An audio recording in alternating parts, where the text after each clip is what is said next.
مثال کے طور پر آپ نے ایک بات فرمائی کہ لوگوں کے اوپر، بخاری شریف کی حدیث ہے کہ لوگوں کے اوپر ایک ایسا زمانہ آئے گا، لیاتین علی الناس زمان، کہ لوگوں کے اوپر ایک ایسا زمانہ آئے گا کہ کوئی شخص اس بات کی پرواہ نہیں کرے گا کہ جو کچھ آ رہا ہے وہ حرام کا ہے کہ حلال کا ہے، اللہ اکبر، بس آنا چاہیے۔ اللہ، تو اس کو یہ پرواہ نہیں ہے، لا یبال المرء ما اخذ منہ امن الحلال او من الحرام، حلال سے آ رہا ہے کہ حرام سے، بس آنا چاہیے۔ بالکل صحیح۔ اب آپ یہ بتائیں کہ جب ایک شخص اس نہج پہ پہنچتا ہے، یہ ایک دن میں تو نہیں آ جاتی۔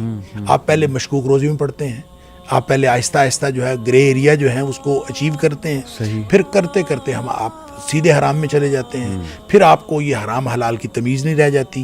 تو یہ ایک دن میں نہیں ہوتا، وہ جو فٹ سٹیپس ہیں نا شیطان کے، جی جی، کہ لا تتبعوا خطوات الشیطان، بالکل تو شیطان ایک ایک سٹیپ کر کے آپ کو اس حرام تک لے جاتا ہے۔ صحیح۔ اور پھر جب قوم کو حرام کھانے کی عادت پڑ جائے، انفرادی طور پر بھی اور اجتماعی طور پر ہمارے لیڈرز بھی، اور صرف بات ہم پاکستان کے لیول پہ نہیں کر رہے، ہم پوری دنیا کے لیول پہ کر رہے ہیں، جب لوگوں کو حرام کھانے کی عادت پڑ جائے تو جو شخص حرام کھا رہا ہے اس کو پھر باقی کس چیز کی تمیز رہے گی؟ بالکل صحیح۔